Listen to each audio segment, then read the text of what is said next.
Hey everyone, and welcome to the very first episode of the Eagles Insights podcast. This is a podcast where we dive deeper into our school community and highlight the stories, ideas, and people making a difference around us. And for our very first episode, we have a very special guest with us. She's an IB student who's been involved in multiple musicals, plays, and school events like the Symposium, and is always contributing to our community in meaningful ways.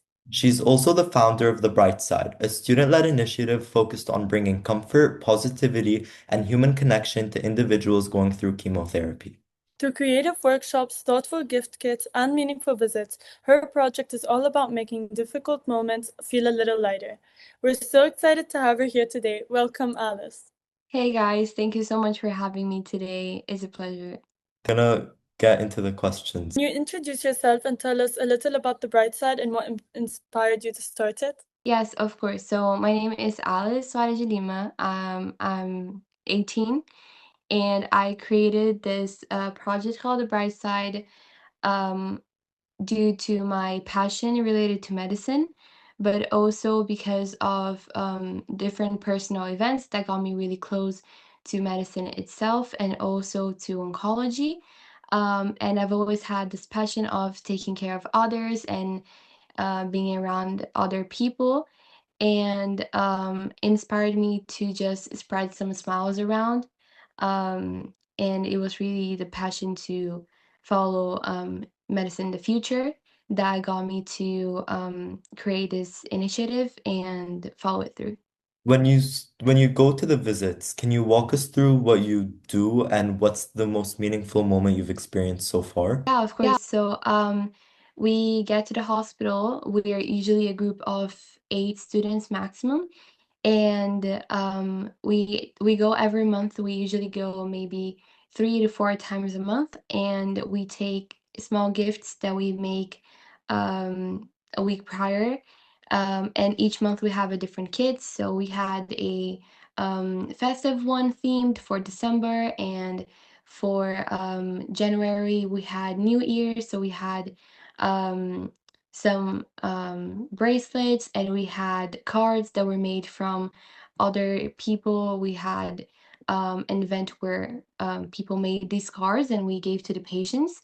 And we talked to one of the nurses there, and we have the hospital um, employees helping us and everything. And we just go in groups. We go in pairs to the patients' rooms, and we give them gifts. We ask how their day is going, and our main goal is to just make sure that they are very comfortable with us being there, and to also make conversations that allow us to know a bit more about the patient, and also the patient get to know us, and to just show some new faces around. And after we are done with our visiting, which it really depends on the patient, so if they're feeling like talking, then we stay for longer, and if they're tired or if they don't really want to talk about anything, we just give them the gift, and we just wish they get well soon and they have a good day, and then we leave. And then right after that, we have a debriefing with our with all the volunteers who were there, and we talk about what they did, how it was, the experience, and everything, so we can reflect a bit on it and also have some improvements.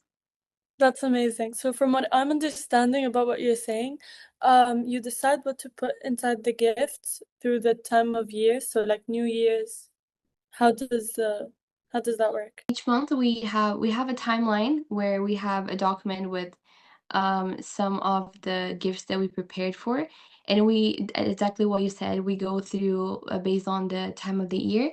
So we're planning a new one for the end of, for example, for summer we have planned to do some stuff that are more related to hot weather, and for different activities that you can do outside and everything like this. And we also take into account what the patient is asking us to do.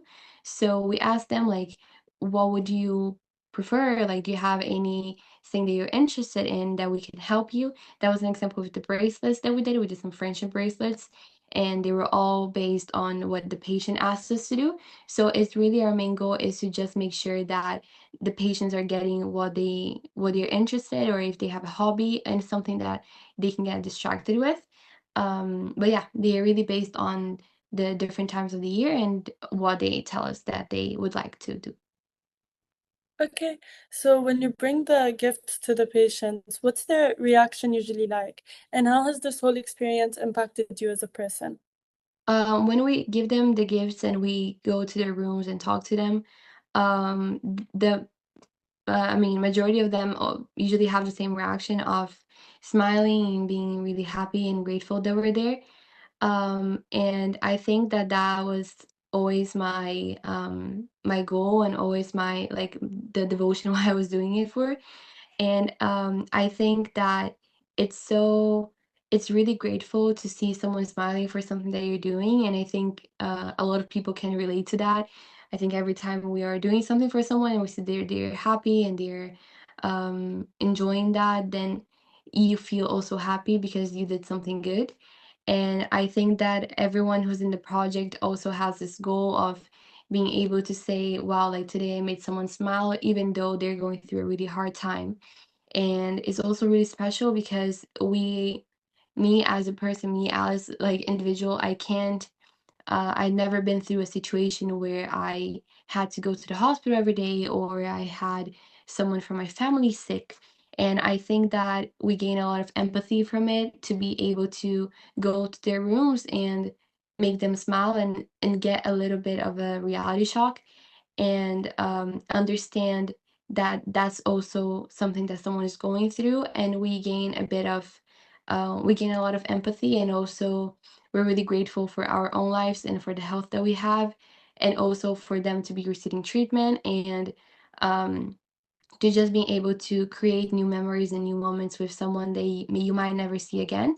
So it's really important to understand how it builds a lot of um, emotional intelligence, but at the same time, it creates a lot of responsibility, and um, you get really mature from understanding what someone's going through and also being able to control your own emotions so you can help, and at the same time you can also bear with the fact of just living your life and just going through it. That's Yeah. amazing. In these times right now where we're stuck at home, do you still plan on going to see the patients? And how do you think your club is kind of pivoting through this situation? Yeah, right now it's a really hard situation. We were not prepared for this. But right now we don't have much that we can do because it's really unsafe for us to get out of our houses and go to the hospital, especially because when we go, we usually go on Sundays and we spend um usually, I don't know, like 5 hours there. So it's a long period of time. And also to meet everyone and to be able to do this, it's something that right now we're waiting a bit to see if things are going to get better and if everything's going to calm down so we can have, so we can we can have more people to come to. And also we have many volunteers who are out of the country. So it's a very hard situation, but we'll always be sending love to everyone that we met there and everything. And also um it's something very confidential, like the patients, we don't have their contacts or anything, so it's really hard to communicate with them. But we understand everything that is going on right now, and hopefully maybe in a month or two we can certainly come back. And I am 100% sure that even after I graduate and we're done with school, I'm gonna pass this to someone else and this project will keep going. That's great. Lastly, this is a question personalized to our podcast, but gratitude is a big value in our school community. What are three things you're most grateful for right now? I think first I would say my family. Um, I think secondly I would probably say um, I'm very grateful for having a place to stay, having Dubai being, doing its job with keeping us safe from everything that is going on right now. Um, and I'm also very grateful for um, I think I'm very grateful for wow, this is a hard question. I'm very grateful for just being really having health and being healthy and having love around me. I think I am really grateful for where I stand right now, and for my life in general. I think that's the, I think maybe it's not three different things, but is more of a I'm just putting it together and generalizing it, because I do think I'm really grateful for my life, and I'm really grateful for being here, being safe, being alive, and having friends and family who are safe, um, and just having the chance to um, understand everything that is going on, and at the same time grow with it.